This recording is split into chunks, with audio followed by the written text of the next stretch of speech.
సనాతన ధర్మమునందు మీరు ఏం చేశారు అన్నది కాదు, మీరు ఏం చిట్ట చివర ఫలితం ఏమడిగారు అన్నదే ప్రధానం. ఎటు తిరిగి ఎటు రండి, మీరు ఆఖరణ అడిగేది ఒకటే అడుగుతారు, ధియో యోన ప్రచోదయాత్ అని అడుగుతారు. మా బుద్ధులు ప్రేరేపింపబడుగాక. మీరు దుర్గమ్మ తల్లిని ప్రార్థన చేశారనుకోండి, తన్నో దుర్గి ప్రచోదయాత్, ఓ అమ్మా మా బుద్ధులను ప్రేరేపించు. శివుణ్ణి పూజ చేశారనుకోండి, తన్నో రుద్ర ప్రచోదయాత్, ఓ రుద్రుడా మా బుద్ధులను ప్రేరేపించు. విష్ణువుని ఆరాధిస్తే తన్న విష్ణు ప్రచోదయాత్, ఓ విష్ణువా మా బుద్ధులను ప్రేరేపించు.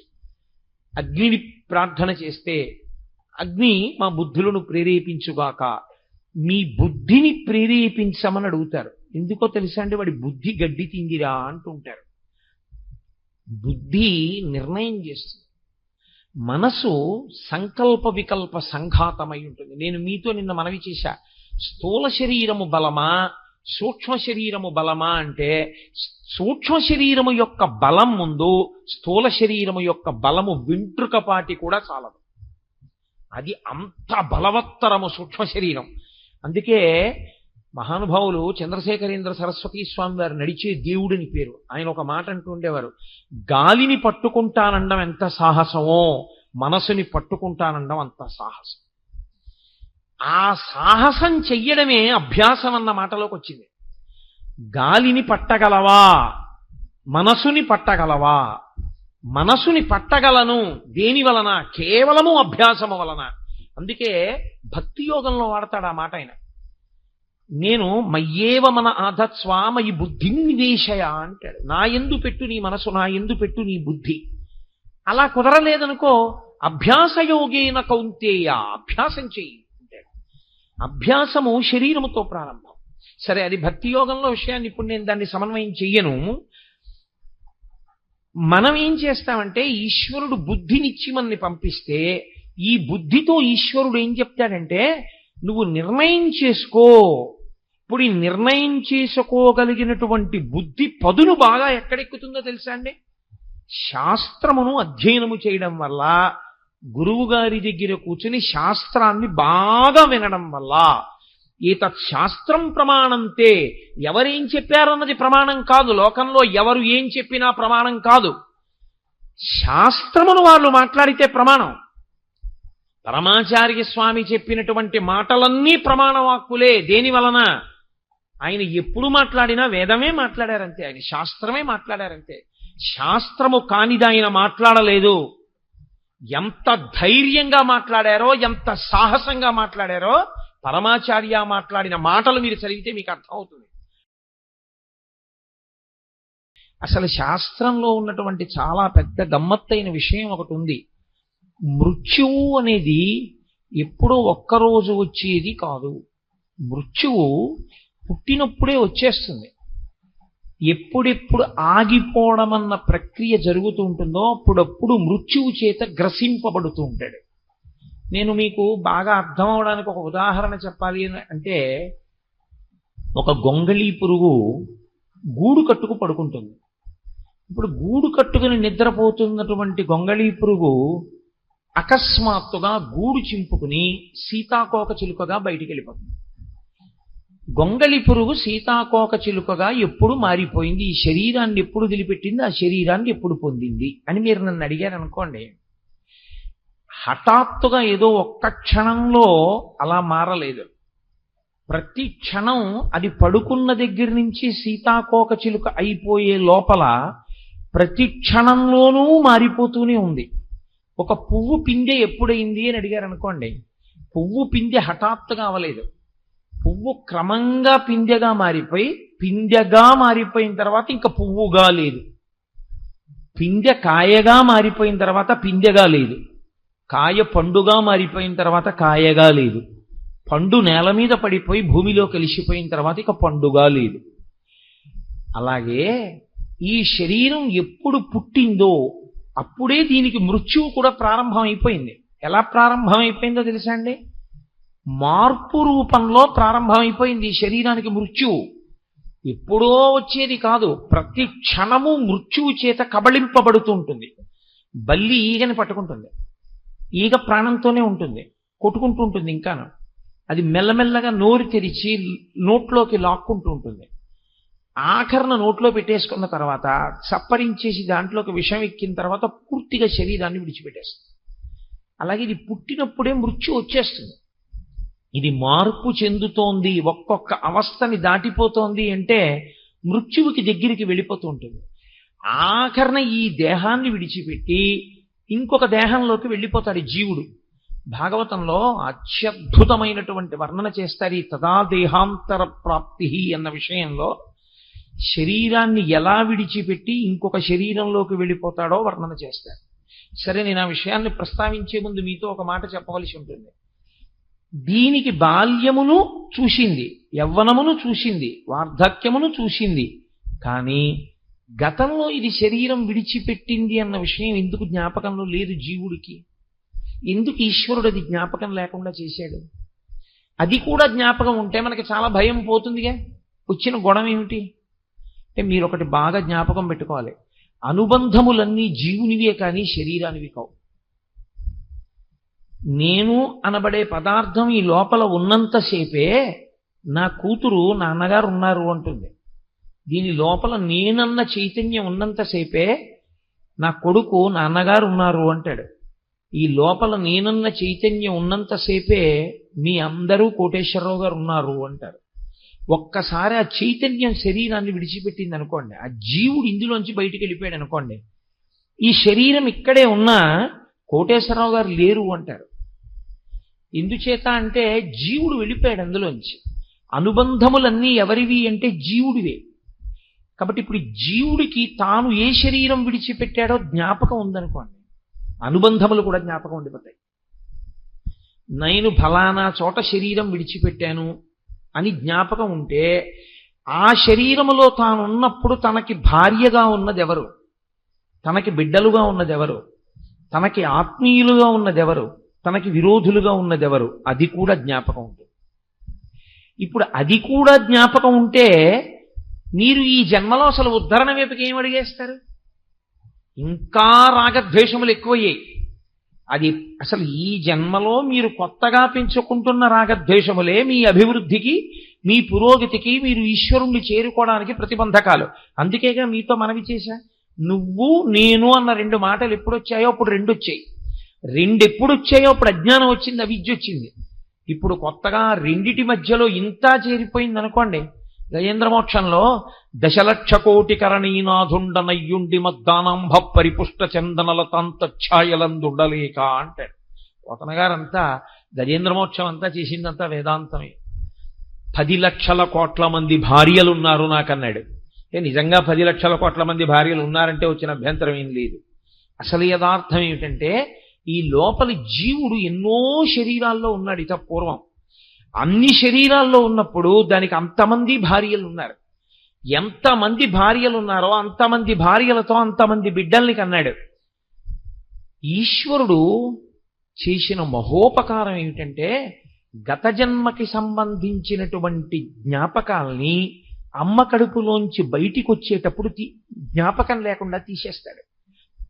శఠము అన్న వాయువు పట్టుకుంటుంది. భాగవతంలో చెప్తారు దాని గురించి. ఆ శఠమన్న వాయువు పట్టుకోగానే అన్నీ మర్చిపోతాడు. అప్పటి వరకు జ్ఞాపకం ఉంటాయి.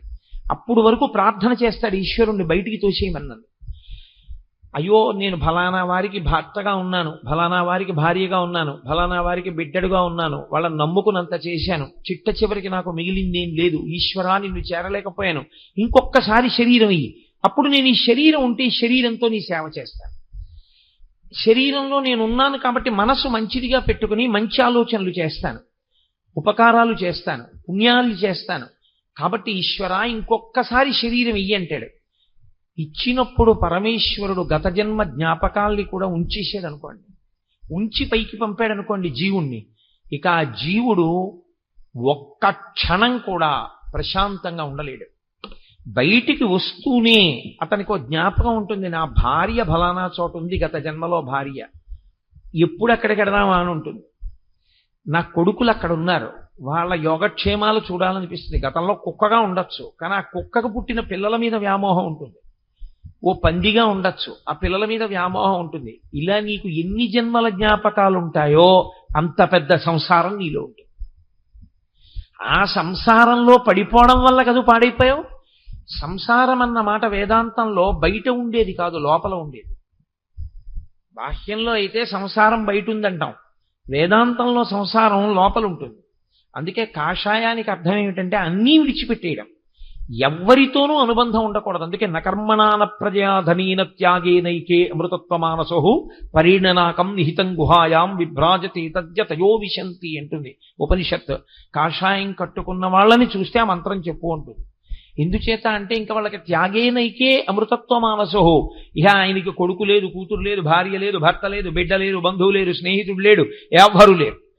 ఆఖరికి శరీరమే నేను కాదు, అన్నీ విడిచిపెట్టేశాడు. అన్నీ విడిచిపెట్టేసిన వాడికి ఒక్కడికే కాషాయం. అన్నీ వదిలిపెట్టేస్తే అన్నిటితో సంబంధాన్ని విడిచిపెట్టి లోపల ఉన్న నేనుగా మాత్రమే మిగిలిపోయాను తప్ప నాకెవ్వరితో అనుబంధం లేదు. ఇక నేను అన్నయ్య అని పిలిపించుకునేది లేదు, ఏమండి అని పిలిపించుకునేది లేదు, నాన్నగారండి అని పిలిపించుకునేది లేదు. అలా నాన్నగారండి అని పిలవవలసినటువంటి వారికి నేను తండ్రిని పూర్వాశ్రమంలో అయినా ఇప్పుడు ఇక నేను ఒప్పుకోను. ఇది కట్టుకున్న నాడు నాకు మళ్ళీ రెండో జన్మ, నేను కొత్తగా పుట్టిన వాడితో సమానం కాబట్టి లేదు, నేను అన్ని విడిచిపెట్టేశాను. విడిచిపెట్టడం అంటే ఇది విడిచిపెడితే మరి బుద్ధి ఎక్కడ పెట్టావు? సత్తయందు న్యాసం చేశాను, సత్తయందు బుద్ధిని నిక్షేపించాను, అందుకు నేను సన్యసించానంటాడు. అందుకే సనాతన ధర్మమునందు అంత పెద్ద మార్పు వస్తే ఇది విడిచి అది పట్టుకున్నాడు కాబట్టి కాషాయం కట్టుకుంటాడు. అది లేకుండా కట్టుకున్నాడు అనుకోండి చాలా దోషభూయిష్టం అయిపోతుంది. కాబట్టి ఈ సంసారం అనేటటువంటిది లోపలుంది తప్ప నిజానికి పైన లేదు. నేను ఇక్కడ కూర్చున్నా అయ్యో నా భార్య, అయ్యో నా భార్య, అయ్యో నా భార్య అని వెంపర్లాట నాకుంటే సంసారం ఇక్కడే ఉంది. నేను ఇంట్లో ఉన్నా ఇవన్నీ అనుబంధాలు, గతంలో నాకు ఎంతమంది భార్యలు, ఇప్పుడు ఒక భార్య అని నేను మోహమునకు గురికాని స్థితిని, అది నోటితో చెప్పడం కాదు. నేను ఇప్పుడు నోటితో చెప్పిన మాట చేత నేను ఆ స్థితిని పొందాను అని మీరు అనుకుంటే చాలా పొరపాటు. నేనే చెప్తున్నాను, నేను ఆ స్థితిని పొందినవాడను కాను, పొందడానికి ప్రయత్నం చేస్తున్న సాధకుడను మాత్రమే. అందుకే నాకు ఉద్వేగములుంటాయి, నిజ జీవితంలో ఇంకా ఉద్వేగములకు లోనవుతుంటాను, పరిశీలనం చేస్తూ ఉంటాను. అది ఎప్పుడో పండుతుంది. ఆ పండిన నాడు నేను సాధన యందు చేరవలసిన స్థాయిని చేరిన వాడనవుతాను. అందుకే వేదాంతం మనసుని పట్టుకోవలసిందే కానీ వేదాంతం తాత్పర్యంగా నేర్చుకునేది కాదు. కాబట్టి సంసారమన్నది నీ లోపలున్నది, దానివల్ల పాడైపోయావు గత జన్మలలో. ఇప్పుడు మళ్ళీ నీకు సంసారం పెట్టడం అంటే గతంలో ఉన్న జ్ఞాపకాలన్నీ పెట్టడమే. ఏ శరీరం వదిలిపెట్టావో నీకు ఈశ్వరుడు జ్ఞాపకం ఉంచేశాడనుకో, ఉత్తర క్షణం ఈశ్వరుడు నిన్ను పుట్టిస్తూనే మళ్ళీ సంసారం అన్న రొంపిలో ముంచి పుట్టించాడు. ఇక నువ్వేం ఉద్ధరణ పొందుతావు? నువ్వు కొత్తగా కల్పించుకుంటున్న అనుబంధముల నుండే వినిర్ముక్తం కాలేకపోతున్నావు. గత జన్మలలో ఉన్న అనుబంధాలు కూడా నీకు జ్ఞాపకం ఉండిపోతే జీవుడిగా ఇక నువ్వు పైకొస్తావా? ఈ జన్మలో నువ్వు కోటీశ్వరుడవైనా, నీకు ఒక్కతే కూతురైనా, గత జన్మలలో నీకున్న 16 మంది ఆడపిల్లల్లో 80 ఇంకా పెళ్ళవకుండా నువ్వు వెళ్ళిపోయి ఉండుంటే ఇప్పుడు ఇక్కడ పుట్టిన పిల్ల కన్నా అక్కడ ఉండిపోయిన 80 పిల్లల పెళ్ళిళ్ళ గురించి ఆలోచిస్తావు. ఇప్పుడు సంసారం పెరిగిందా, సంసారం తరిగిందా, పైకేం వస్తావు నువ్వు? ఇక రాలేవు, కుదరదు. ఈశ్వరుడు శరీరాన్ని ఇచ్చేది దేనికి ఇస్తాడంటే, ప్రత్యేకించి మనుష్య శరీరాన్ని దేనికి ఇస్తాడంటే ఉద్ధరణ కొరకిస్తాడు. నువ్వు దీన్ని తెప్పగా వాడుకుని పైకి రారా అని ఇస్తాడు. తెప్పగా వాడుకుని పైకి రావలసిన వాడికి ముందుండవలసిన లక్షణం ఆయన ఉపకారం చేసి ఓ బుద్ధి ఇస్తాడు. ఏమిటో తెలుసా అండి? గత సంసార వాసనలు నీకు జ్ఞాపకం లేకుండా చేస్తాను. కాబట్టి ఇప్పుడు జీవుడు ఏ శరీరం వదిలిపెట్టాడో జ్ఞాపకం ఉండకూడదు. అందుకే కడుపులో ఉన్నంతసేపు జ్ఞాపకం ఉంచుతాడు. ఎందుకు ఉంచుతాడో తెలుసా అండి? అది నరకం. ఆ నరకాన్ని అనుభవిస్తున్నప్పుడు బాధపడతాడు. ఇందువల్ల కదా మళ్ళీ పుడుతున్నాను. ఏ ప్రాణిగానైనా కానివ్వండి, గర్భస్థము నరకము. ఆ కటిక చీకటి కన్ను పొడుచుకుంటే కనపడదు. అందుకే 2 రంధ్రములు అంటారు. 11 రంధ్రములు శరీరమునకు ఉంటాయి. ఒక రంధ్రం తెరుచుకుంటే వెనక్కి రాడు, ఒక రంధ్రం మూసుకుంటే మళ్ళీ లోకంలోకి వస్తాడు. నాభీరంధ్రం తెరుచుకుని ఉన్నంతసేపు అమ్మ కడుపులో అమ్మ తిన్నది తన శరీరంలో పెడుతూ ఉంటుంది. బయటికి వచ్చేసిన తర్వాత నాభి కోసేస్తే నాభీరంధ్రం మూతపడిపోతుంది. ఇంకా నాభిలోంచి ఏది శరీరంలోకి వెళ్ళదు. నాభి మూత పడిపోయి ఉండిపోతే బొడ్డు ఊడిపోయిందంటారు. మూత పడిపోయింది అనుకోండి నాభీరంధ్రం, ఇక అందులోంచి వెళ్ళేది లేదు, అంటే శరీరాన్ని పొందడం పూర్తయిపోయిందని గుర్తు. మళ్ళీ బయటికి వెళ్ళిపోయేటప్పుడు ఈ శరీరంలోంచి గొప్ప సాధన చేసినవాడు ఇక రాడని గుర్తు ఏమిటంటే ఆఖరి సమయంలో, ప్రాణోత్క్రమణం అయ్యే సమయంలో నిర్భయంగా ఇన్నిసార్లు శరీరాలు విడిచిపెట్టి శరీరాలు పొందాను, ఇక నేను శరీరాన్ని పొందను, నాకొద్దు అని పరమేశ్వరుణ్ణి ధ్యానం చేస్తూ మనసు ఈశ్వరుని యందు నిలబెడతాడు. ఆ నిలబెట్టిన కారణం చేత ఈ శరీరము పడిపోతున్నా తాను సాక్షిగా నిలబడతాడు. అలా సాక్షిగా నిలబడిన వాడెవరో వాడు మాత్రమే వెళ్ళే ద్వారం ఒకటి ఉంటుంది. అలా యోగమునందు వెళ్ళిపోయాడని గుర్తేమిటంటే ఊర్ధ్వముఖ చలనము చేసి బ్రహ్మరంధ్రమును భేదించుకుని పైకెడతాడు. ఇక్కడ చిట్లుతుంది. ఇక్కడ చిట్లి వెళ్ళిపోయాడు అంటే యోగమునందు వెళ్ళిపోయాడు అని గుర్తు. భగవద్గీత ప్రత్యేకించి సాంఖ్యయోగం అంతా కూడా యోగము యొక్క వైభవాన్నే మాట్లాడతాడు ఆయన. యోగము ధర్మముతో కలుస్తుంది. సరే, నేను అది ఎక్కడ అవసరమో అక్కడ దాని గురించి నేను మనవి చేసే ప్రయత్నం చేస్తాను. అసలు ధర్మాన్ని విడిచిపెడితే యోగం కాదు, ధర్మమునందు అనురక్తియే యోగము యథార్థమునకు. అందుకే యోగ కర్మసు కౌశలం అంటాడు ఆయన. కాబట్టి ఇప్పుడు గత జన్మ వాసన కానీ గత జన్మకి సంబంధించిన జ్ఞాపకం ఉండిపోతే ఇక ఆ జీవుడు ఉద్ధరణ పొందడు. ఈ జన్మలో ఏర్పడినటువంటి అనుబంధాలని తెంచుకోవడం కుదరట్లేదు. అందుకు కదా దూర్జటి గుండెలు బాదుకున్నాడు. ఆలంచున్ మెడకట్టి దానికి అపత్యశ్రేణి కల్పించి తద్బాలవ్రాతము నిచ్చిపుచ్చుకొను సంబంధంబు కావించి. అమ్మ బాబోయ్, ఎంత వేదాంతం చెప్పాడో మహానుభావుడు. ఆలంచున్ మెడకట్టి అన్నాడు. ఆవిడ మెడలో తాళి కట్టాను నేను అనుకున్నాను, కానీ ఇక్కడ పట్టుకుందయా అంటే భార్యే కాదు, భార్యకి భర్త అయినా భర్తకు భార్య అయినా సంసారం అంత గట్టిగా పట్టుకుంటుంది. ఇప్పుడు దానికి అపత్యశ్రేణి కల్పించి దాని వలన కొంతమంది పిల్లలు పుట్టేటట్టు చేసి ఆ భార్య వలన తద్బాలవ్రాతము నిచ్చిపుచ్చుకొను సంబంధంబు కావించి ఈ ఇంట పుట్టిన ఆడపిల్లని బట్టుకెళ్ళి ఇంకో ఇంట్లో ఇచ్చాడు, ఇంకో ఇంట్లో పుట్టిన ఆడపిల్లని ఇంటికి తెచ్చుకున్నాడు. 60 ఏళ్ళు వచ్చాక నేను చేసింది ఏమిటి అని వెనక్కి తిరిగి చూస్తే ఓ కొడుకుని కని కూతుర్ని తెచ్చుకున్నాను, ఓ కూతుర్ని కని ఇంకో ఇంటికి పంపించాను, దానివల్ల అల్లుడు వచ్చాడు, దీనివల్ల కోడలు వచ్చింది, ఇది నీ సాధించింది. దీనికి అనుబంధంగా మళ్ళీ కొన్ని అనుబంధాలు ఏర్పడ్డాయి తప్ప సాధనలో నేనేం చేశాను ఈ శరీరంతో? ఏమీ లేదు, సున్నా. ఈ అనుబంధాలే ఆఖరికి కొంప ముంచేస్తాయి మళ్ళీ. కాబట్టి తదా దేహాంతర ప్రాప్తి, ఇది జీవుడికి ఉన్న లక్షణం. శరీరాన్ని మళ్ళీ పొందుతాడు, కానీ అది నీకు జ్ఞాపకంలో లేదు, అనుభవంలో లేదు. అనుభవంలో లేకపోవడం వల్ల వచ్చిన పెద్ద భయం ఏమొచ్చిందంటే శాస్త్రాన్ని ప్రమాణంగా తీసుకుని ఒరే ఈ శరీరం వదిలినా ఇంకో శరీరాన్ని పొందుతాన్రా అన్న ధైర్యం కూడా లేదు. అసలు ఇంకొక శరీరాన్ని పొందుతానన్న ధైర్యం కాదు, ఆ కోరిక ఉంచుకోకూడదు. అసలు ఆ కోరిక ఉండడం మొదటి తప్పు. సరే, అంత దూరం ఎక్కడ వెళ్ళిపోతానులేండి, కుదరదు, కనీసం మళ్ళీ మనుష్య జన్మలోకి వచ్చి శాస్త్రం చదువుకునేంత మంచి ప్రయోజనం కలిగితే చాలు అంటావా? నీకు మళ్ళీ శరీరం రాదనుకుని వ్యామోహపడ్డం పెద్ద తప్పు. తథా దేహాంతర ప్రాప్తి ధీర తత్రనుముహ్యతి. ధీరులైన వారు దాని గురించి మోహాన్ని పొందరు. అర్జున, నువ్వేమిటి ఇప్పుడు వాళ్ళందరూ చచ్చిపోతారు గుండెలు బాధేసుకుంటున్నాయేంటి? వాళ్ళు చచ్చిపోవడం అనేటటువంటిది శరీరం పడిపోతుంది, వాళ్ళు మళ్ళీ వచ్చేస్తారు ఇంకో శరీరంలోకి. నీకెందుకంత బెంగ? నువ్వు పడగొట్టకపోతే పడదనుకుంటున్నావా? పడిపోతుంది. పడిపోయింది రాదనుకుంటున్నావా? వస్తుంది. చిత్రం ఏమిటో తెలుసా? ఇక్కడ ఒక ప్రశ్న వస్తుంది వేదాంతంలో. మరి ఎందుకంటే అసలు ఈశ్వరుడి శరీరాలు ఇస్తుండడం? ఏదో ఒక గొడవ తేల్చేస్తే అయిపోతుంది కదా. మళ్ళీ శరీరం ఇవ్వకుండా, ఏమయ్యా నీకోసారి శరీరం ఇచ్చాను నువ్వు సరిగ్గా ఉపయోగించలేదు, గుణపాల మీద ఎక్కించేస్తాడో గొడ్డలతో కొట్టేస్తాడో ఏదో చేసేనివ్వండి, అయిపోయింది, అక్కడతో దరిద్రం వదిలిపోయింది. లేదా తనలో కలిపేసుకున్నాడా? కలిపేసుకోమనండి, రెండే. మళ్ళీ శరీరం ఇస్తూ ఉండడం, మళ్ళీ చెయ్యి అంటూ ఉండడం, మళ్ళీ మనం కింద పడుతుండా మీద పడుతుండా, మళ్ళీ కింద పడ్డావు మీద పడ్డావని మళ్ళీ మళ్ళీ తీసుకొచ్చి మళ్ళీ శరీరం ఇస్తుండా. ఏమిటండి అల్లరంతా? ఎందుకు ఈశ్వరుడు ఈ శరీరం ఇవ్వడం? అంటే మీరు ఒక్క విషయం జ్ఞాపకం పెట్టుకోవాలి. మనం శాస్త్రమును ప్రమాణంగా తీసుకుని మాట్లాడకపోతే, శాస్త్రమునందు సరి అయినటువంటి నిష్ట లేకపోతే, సరి అయినటువంటి సమర్థత కలిగిన గురువు దగ్గర శాస్త్రాధ్యయనం చేయకపోతే, బురదపాము లాంటి గురువు గారి నోట్లో పడ్డ పెద్ద కప్పలా పడిపోయి ఉండిపోతే వచ్చే పెద్ద ఇబ్బంది ఏమిటొస్తుందో తెలుసా అండి?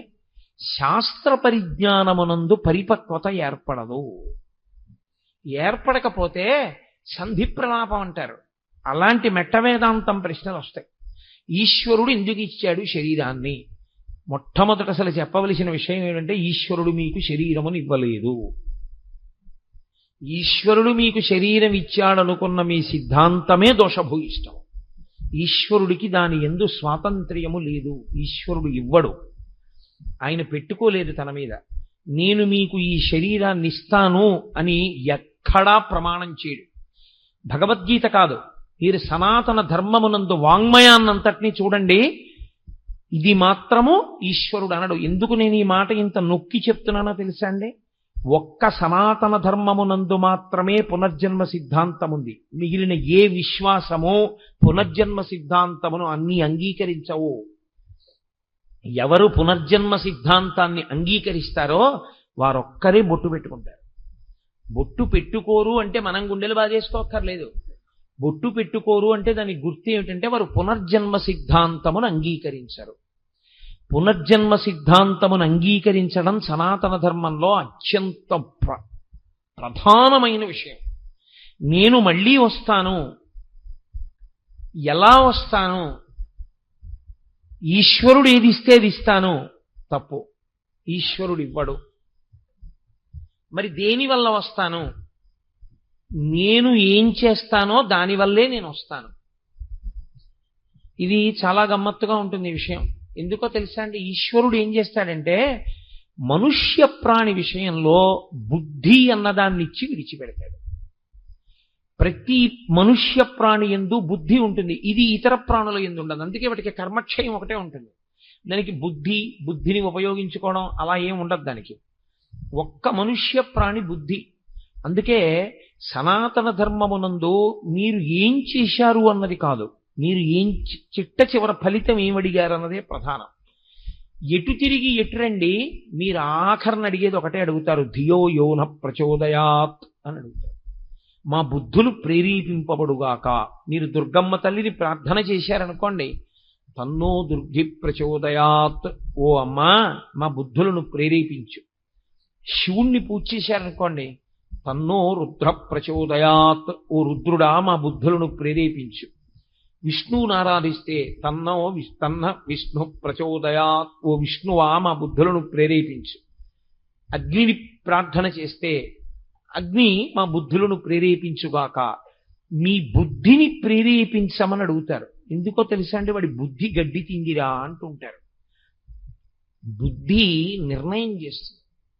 మనసు సంకల్ప వికల్ప సంఘాతమై ఉంటుంది. నేను మీతో నిన్న మనవి చేశా, స్థూల శరీరము బలమా సూక్ష్మ శరీరము బలమా అంటే, సూక్ష్మ శరీరము యొక్క బలం ముందు స్థూల శరీరము యొక్క బలము వెంట్రుకపాటి కూడా చాలదు. అది అంత బలవత్తరము సూక్ష్మ శరీరం. అందుకే మహానుభావులు చంద్రశేఖరేంద్ర సరస్వతీ స్వామి వారు నడిచే దేవుడిని పేరు. ఆయన ఒక మాట అంటూ ఉండేవారు, గాలిని పట్టుకుంటానండం ఎంత సాహసమో మనసుని పట్టుకుంటానండం అంత సాహసం. ఆ సాహసం చెయ్యడమే అభ్యాసం అన్న మాటలోకి వచ్చింది. గాలిని పట్టగలవా, మనసుని పట్టగలవా? మనసుని పట్టగలను. దేని వలన? కేవలము అభ్యాసము వలన. అందుకే భక్తి యోగంలో వాడతాడు ఆ మాట ఆయన. నేను మయ్యేవ మన ఆధత్స్వా మయి బుద్ధిం నివేశయ అంటాడు. నా యందు పెట్టు నీ మనసు, నా యందు పెట్టు నీ బుద్ధి. అలా కుదరలేదనుకో, అభ్యాసయోగేన కౌంతేయ, అభ్యాసం చెయ్యి అంటాడు. అభ్యాసము శరీరముతో ప్రారంభం. సరే, అది భక్తి యోగంలో విషయాన్ని ఇప్పుడు నేను దాన్ని సమన్వయం చెయ్యను. మనం ఏం చేస్తామంటే, ఈశ్వరుడు బుద్ధినిచ్చి మనని పంపిస్తే ఈ బుద్ధితో ఈశ్వరుడు ఏం చెప్తాడంటే, నువ్వు నిర్ణయం చేసుకో. ఇప్పుడు ఈ నిర్ణయం చేసుకోగలిగినటువంటి బుద్ధి పదును బాగా ఎక్కడెక్కుతుందో తెలుసా అండి? శాస్త్రమును అధ్యయనము చేయడం వల్ల, గురువు గారి దగ్గర కూర్చుని శాస్త్రాన్ని బాగా వినడం వల్ల, ఏతత్ శాస్త్రం ప్రమాణంతే. ఎవరేం చెప్పారన్నది ప్రమాణం కాదు, లోకంలో ఎవరు ఏం చెప్పినా ప్రమాణం కాదు, శాస్త్రమును వాళ్ళు మాట్లాడితే ప్రమాణం. పరమాచార్య స్వామి చెప్పినటువంటి మాటలన్నీ ప్రమాణవాక్కులే. దేని వలన? ఆయన ఎప్పుడు మాట్లాడినా వేదమే మాట్లాడారంతే, ఆయన శాస్త్రమే మాట్లాడారంతే. శాస్త్రము కానిది ఆయన మాట్లాడలేదు. ఎంత ధైర్యంగా మాట్లాడారో, ఎంత సాహసంగా మాట్లాడారో పరమాచార్య మాట్లాడిన మాటలు మీరు చదివితే మీకు అర్థమవుతుంది. ఓ, ఇందుకు ఈయన నడిచే దేవుడయ్యాడనిపిస్తుంది. అదిగో ఆ ధైర్యం ఉండి మాట్లాడిన గురువు ఉంటాడే, శాస్త్రమునందు నమ్మకం ఉన్నవాడు, ఆ గురువు మాట్లాడుతున్నప్పుడు ఆ మాటల చేత పదునెక్కుతుంది. పదునెక్కడం అన్న మాటలో ఉన్నటువంటి లక్షణం ఏమిటో తెలుసా అండి? మళ్ళీ అదో చిత్రం. గురువుగారి మాటలు కూడా చింతపండు లాంటివి. మన మనసు కిలిమిక్కినటువంటి పాత్ర లాంటివి. చింతపండు పెట్టి మీరు కిలిమిక్కిన పాత్రని తోముదాం అనుకున్నారనుకోండి, ధగధగా మెరవాలి. ఇప్పుడు చింతపండు తీసుకొచ్చారు, ఏమంటే చింతపండు బాగుందా? బాగుంది. కిలిమిక్కిన పాత్రకి కిలి ఉందా? ఉంది. ఇప్పుడు దీనికి ఉన్నటువంటి ఆ గబ్బు పోవాలి. ఈ చింతపండుతో ఈ పాత్రని తోమచ్చు, పులుసులోనూ వేసుకోవచ్చు. ఏమైనా అభ్యంతరమా మీకు? పాత్రను తోమకుండా పులుసులో వేసేశాను, అభ్యంతరమా? అభ్యంతరం కాదు. పాత్రకి కిలి ఉంది. ఇప్పుడు నేను ఈ చింతపండు పట్టుకొచ్చి తోమిన తర్వాత పాత్ర మెరుస్తోంది. ఇప్పుడు నేను తోమడానికి ఉపయోగించినవి ఏమున్నాయో దాన్ని పులుసులో వేసుకోవచ్చా? కుదరదు.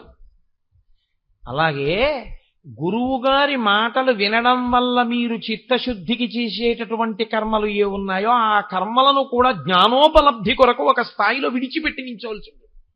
అక్కడ వస్తుంది కర్మపరిత్యాగం. అప్పటి వరకు అసలు రానే రాదు, అది తెలియదు. ఆ జ్ఞానం అంకురించే వరకు ఎందుకు కర్మఫల పరిత్యాగం చేసి తాను సాక్షిగా నిలబడిపోగలిగిన స్థితికి వెళ్ళిపోతాడో అర్థం కాదు. అదంత అసలు చెప్పడం కూడా అంత తేలిక కాదు, చాలా కష్టం ఆ స్థాయి గురించి మాట్లాడడం. అందుకే ఈశ్వరుడు బుద్ధినిచ్చాడు, ఇది ఎంత పదును పెడితే అంత బాగా కోస్తుంది. ఇప్పుడు ఈ బుద్ధి పదునెక్కడం అన్నది దేని మీద ఉంటుందో తెలుసా అండి? అది క్రమక్రమంగా దానికి తగలకూడనివి తగలడం వల్ల అది తుప్పడుతుంది. ఏవి తగులుతుంటాయి బుద్ధి మీద అంటే మనసు యొక్క ప్రకోపం బాగా తగులుతుంది. ఈ మనసుకున్న లక్షణం ఏమిటో తెలుసా అండి? దీనికి ఎప్పుడు రుచి కావాలి. వేదాంతం అలాగే ఉంటుంది. మరి నేను భాగవతం చెప్పినట్టో రామాయణం చెప్పినట్టో ఉండదు. వేదాంతం అలాగే ఉంటుంది. భగవద్గీత అంటే రుచి ఎప్పుడు అడిగేది ఎవరు అంటే మనస్సు ఒక్కటే, బుద్ధి కాదు. మీరు బాగా జ్ఞాపకం పెట్టుకోవాల్సి ఉంటుంది ఆ విషయాన్ని. అందుకే అది సంకల్ప వికల్ప సంఘాతము. ఈ సీసా ఇక్కడ పెట్టారనుకోండి, ఇవి ఎలా ఉంటాయో కాసి నోట్లో పోసుకుంటే ఎలా ఉంటుందంటావు అంటుంది. ఎందుకనంటే అది సంకల్ప వికల్ప సంఘాతం. అది ఎప్పుడు ఏదో ఆలోచిస్తుంది. అందుకే అది ఉన్నంతసేపు దుఃఖమే. అది ఉందంటే దుఃఖం. ఎందుకో తెలుసా అండి? సంకల్పం అన్నా చేస్తుంది, వికల్పం అన్నా చేస్తుంది. రెండిటి యందు దుఃఖం ఉంటుంది. సుఖరూపం ఉంటుంది కదండి అని మీరు నన్ను అనొచ్చు. సుఖము దుఃఖము యొక్క భాష. అది వెంటనే దుఃఖాన్ని తీసుకొచ్చేస్తుంది. ఎందుకో తెలుసా అండి? నేను చాలా ప్రీతి చెందేటటువంటి వస్తువు నా దగ్గర ఉంటే నాకు సుఖం అండి. ఇప్పుడు అదేదో తిరుగుతోంది, నాకు చాలా సుఖంగా ఉంది. ఇది తిరుగుతోంది, నాకు చాలా సుఖంగా ఉంది. అది ఆగిపోయింది, ఏమవుతుంది? దుఃఖం వచ్చేసింది అంతే. సుఖమునందు దుఃఖము ఇమిడి ఉంటుంది, దుఃఖమునందు సుఖము ఇమిడి ఉంటుంది. ఆ తర్వాత మళ్ళీ తిరిగింది అనుకోండి, నిర్వాణాయ తరుచ్ఛాయ తప్తస్య విశేషత అని సంస్కృతంలో సూక్తి. ఎండలోంచి వచ్చి చెట్టు కిందకి వెళ్ళాడు అనుకోండి, అబ్బా ఎంత హాయిగా ఉందండి. ఆకలేసిన తర్వాత అన్నం తిన్నాడు అనుకోండి, అబ్బా ఎంత హాయిగా ఉందండి. నా ఉపన్యాసం అయిపోయిన తర్వాత మీరు అమ్మాయి ఎంత హాయిగా ఉందండి అంటారు కదా. కాబట్టి దుఃఖము తర్వాత సుఖం ఉంటుంది, సుఖం తర్వాత దుఃఖం ఉంటుంది. ఇవి రెండూ మనసు యొక్క లక్షణాలే. ఇది సంకల్ప వికల్ప సంఘాతము. దీని అసాధ్యం, దీని శక్తి అంతా ఎక్కడదో తెలుసా అండి? అది ఊపిరి మీద ఆధారపడిపోతుంది. దాని శక్తి అంతా ఊపిరే. చిత్రం ఏమిటంటే, ఏమండి నా రెటీనా చూపించండి అని మీరు అడిగారు అనుకోండి, కంటి లోపల ఎక్కడో వెనకాతల ఉన్న రెటీనాని నేను ఒక యంత్రం ముందు కూర్చుంటే డాక్టర్ చూపించచ్చు స్క్రీన్ మీద, ఇదిగో మీ రెటీనా అని చూపిస్తాడు. నా గుండె చూపించండి అని అడిగాను అనుకోండి, నేను ఒక ప్రత్యేకమైన స్కానర్ దగ్గర కూర్చుంటే ఇదిగో మీ గుండె కోటేశ్వరారని చూపిస్తాను. నాకు ఒకప్పుడు కంఠం పాడైంది. అంటే కంఠం పాడడం అంటే ఎక్కడికో వెళ్ళి తినకూడని పదార్థం తినేశాను. నాకేం తెలుసు వాళ్ళు అటువంటి నూనెతో పెడతారు అన్నమని. వాళ్ళు పెట్టకూడని నూనెతో నాకు అన్నం పెట్టారు వంట చేసి పెడితే నా కంఠం పోయింది. నా కంఠం పోతే నేను డాక్టర్ గారి దగ్గరికి వెళ్ళాను. వెళితే ఆయన నన్ను ఒక యంత్రం ముందు కూర్చోబెట్టి ఓసారి మీ కంఠం చూసుకోండి అన్నారు. ఎదురుగుండా నా కంఠం కనబడింది. ఎర్రటి మాంసపు ముద్ద మీద పూర్తిగా తొరకలు, పెరుగు మీద పాల మీద తొరకలు పడితే ఎలా ఉంటాయో అలా పట్టేసింది తొరకలాగా. ఇది మీకు కనపడుతున్నది. ఈ తొరక ఎక్కడి వరకు పట్టిందో తెలుసా? ఇక్కడి నుంచి ఇక్కడి వరకు తొరక కట్టింది. ఈ తొరకంతా ఏమిటో తెలుసా? మీరు తినకూడనటువంటి నూనెతో, అత్యంత చవకబారు నూనెతో మీకు అన్నం పెట్టారు వారం రోజులు మీరు ఉపన్యాసాలకు వెళ్ళినప్పుడు. ఆ నూనె ఏమైపోయిందంటే ఇక్కడికి వచ్చి తొరక కట్టేసి వాయువుని వాక్కుగా మారనివ్వట్లేదు. మారనివ్వకుండా అడ్డేస్తోంది. ఇప్పుడు ఇదంతా కూడా పోవాలి. ఇది పోవడానికి ఔషధులు ఇస్తున్నాను. అవి తింటే ఈ తొరకంతా కరిగిపోతుంది. కరిగిపోయాక మీ కంఠం మీకు వస్తుందన్నాడు ఆయన. నా కంఠం నేను చూసుకున్నానా లేదా? నా శబ్దపేటికతో సహా ఆ రోజు నేను చూసుకున్నాను. నా మనస్సుని చూపించండి అని నేను ఏ డాక్టర్నన్నా అడిగాను అనుకోండి, చూపిస్తారా? ఎవ్వరూ చూపించలేరు. ఎందుకో తెలుసా అండి? మనసు మీ చేత చూడబడేది కాదు, కానీ అదే మిమ్మల్ని నడిపిస్తూ ఉంటుంది. దానికి వచ్చిన లక్షణం ఏమిటంటే అది సంకల్ప వికల్ప సంఘాతం.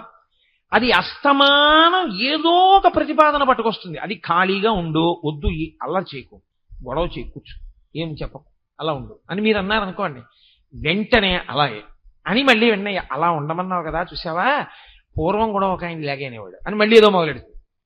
అసలు మీరు మనస్సుని ప్రశాంతంగా ఉంచడం అన్నది సాధ్యము కానీ కాదు. ఇది ఎప్పుడైతే సాధ్యం కాదో మీరు ఆ విషయాన్ని గుర్తుపెట్టుకోవాలి.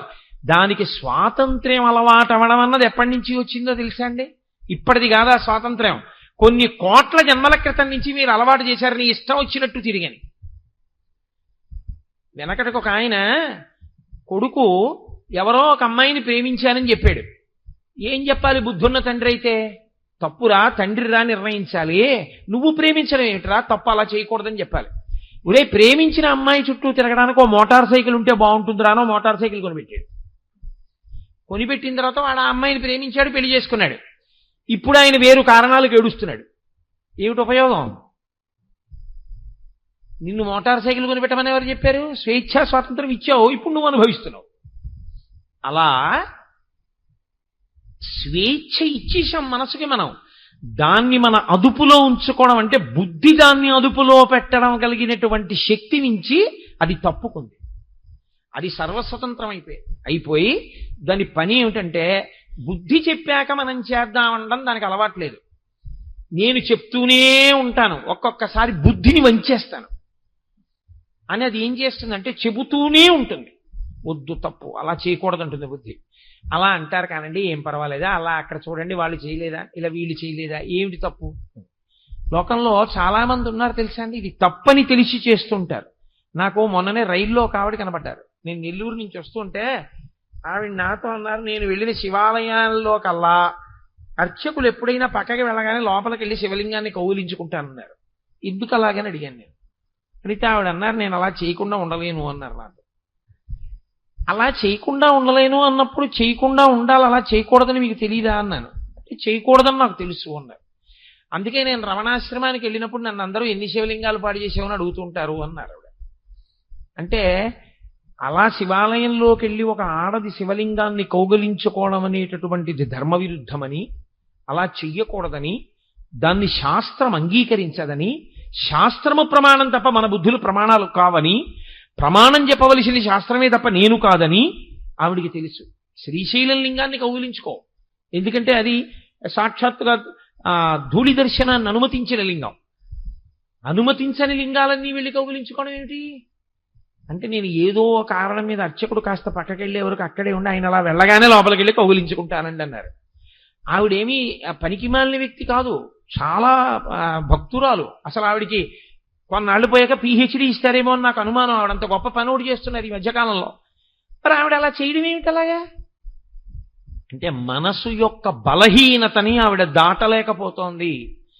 అలా పట్టుకోకూడదు శివలింగాన్ని అని తెలుసున్నా ఆవిడ మనసు అదే చెప్తుంటుంది, పట్టుకో పట్టుకో పట్టుకో అని చెప్తుంటుంది. బుద్ధి పట్టుకోకూడదు పట్టుకోకూడదు అని చెప్తుంటుంది, కానీ బుద్ధిని నిర్ణయం చెయ్యనివ్వదు. బలహీనం చేసి మనసు బలవత్తరం అవుతుంటుంది. ఈ అవడంలో దానికి వచ్చిన లక్షణం ఏమిటో తెలుసా అండి? అది ప్రాణం మీద ఆధారపడుతుంది. మీ ప్రాణము ఊపిరి మీద ఆధారపడుతుంది. ఊపిరి ఆయుర్దాయం ఉన్నంత కాలం ఉంటుంది. ఆయుర్దాయం ఎంతకాలం ఉంటుంది? ఈశ్వరుడి శాసనం అయ్యే వరకు ఉంటుంది. ఈశ్వరుడు శాసనం ఎంతవరకు ఉండాలని చేస్తాడు? ప్రారంధం అయిపోయే వరకు ఉండమని చేస్తాడు. నువ్వు ఇన్ని పనులు చేయాలని ఉంటుంది ఈశ్వర శాసనంలో. అవి అయిపోయాయి అనుకోండి, వయసుతో సంబంధం ఉండదు, తీసేస్తాడు ఈశ్వరుడు. అయిపోయింది వచ్చేయి అంటాడు. కాబట్టి ఆయన ఇచ్చిన ఆయుర్దాయంలో నువ్వు చేసేయాలంతే, ప్రారంధ కర్మలు అనుభవిస్తూ ఉండాలి. ఇప్పుడు ఈ మనసు ఏం చేస్తుందంటే ఇది ఊపిరి మీద ఆధారపడుతుంది కాబట్టి చిట్ట చివరి ఊపిరి వరకు అది ఉంటుంది. మీరు ఇది బాగా జ్ఞాపకం పెట్టుకోవాలి. అది ఏం చేస్తుందంటే ఊపిరి బాగా తీయగలిగిన నాళ్ళు దాని పని ఏం చేస్తుందంటే రుచి అడుగుతూ ఉంటుంది. రుచి అంటే సంస్కృతంలో వేదాంతమునందు రుచి అంటే నాలుకతో తినే రుచి కాదు, అనుభవమును అడుగుతుంది. అది ఎలా ఉంటుందంటావు అంటుంది. సరే, దాన్ని అనుభవించాడు అనుకోండి. దాన్ని అనుభవించాడు అన్న మాటని మీరు శాస్త్ర ప్రమాణంతో ఆదరించవలసి ఉంటుంది. దాన్ని అనుభవించాడు అంటే నా ఉద్దేశంలో ఏంటంటే ఏదో పులిహార తినాలనుంది, పులిహారని తిన్నాడు అని. అంతకన్నా హేయమైన మాట నేను మాట్లాడటం లేదు అని మీరు గుర్తించవలసి ఉంటుంది. ఏవి ఆ పరిధిలోకి వచ్చినా నేను అలా ప్రయోగించట్లేదు. పులిహార తినేశాడు, రుచి. అది ఏం చేస్తుందో తెలుసా అంటే నాలుక ఇది ఇలా ఉంటుంది పులిహార అనగానే వాసన రికార్డ్ చేస్తుంది. ఇది మనసుకున్నటువంటి బలవత్తరమైన శక్తి.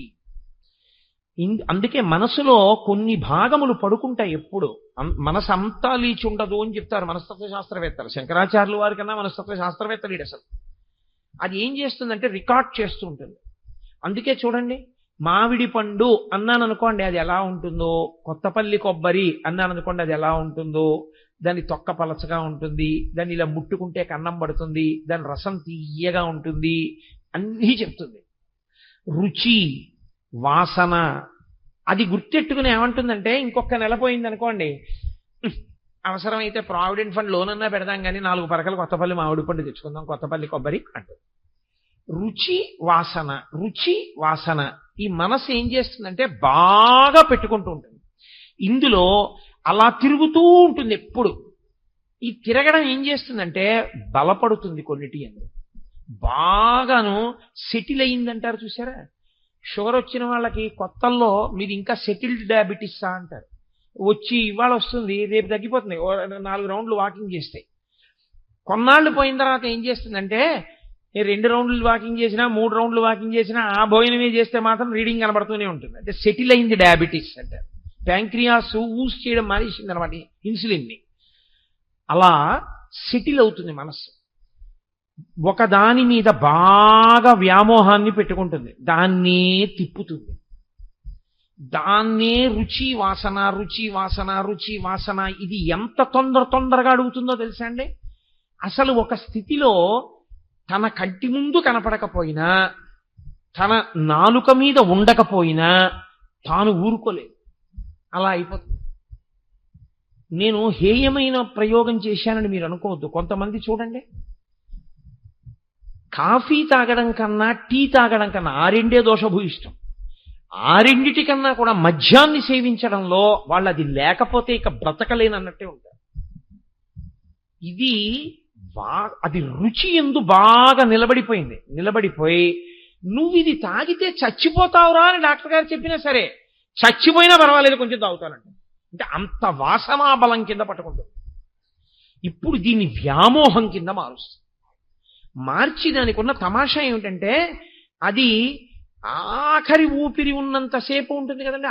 ఆఖరి ఊపిరి ఆగిపోతోంది దానికి తెలుస్తుంది. ఆఖరి ఊపిరి ఆగిపోతోందని తెలియగానే 5 జ్ఞానేంద్రియములలో ఉన్న శక్తుల్ని ఉపసంహారం చేస్తుంది మనస్సు. మనస్సుకొక్కదానికే ఆ శక్తి ఉంది. దానికి ఉపసంహార ప్రక్రియ తెలుసు. అందుకే మీకు నిద్ర ఎందది ఏం చేస్తుందంటే జ్ఞానేంద్రియములలో ఉన్న శక్తుల్ని ఉపసంహారం చేసి తనలోకి తీసుకుంటుంది.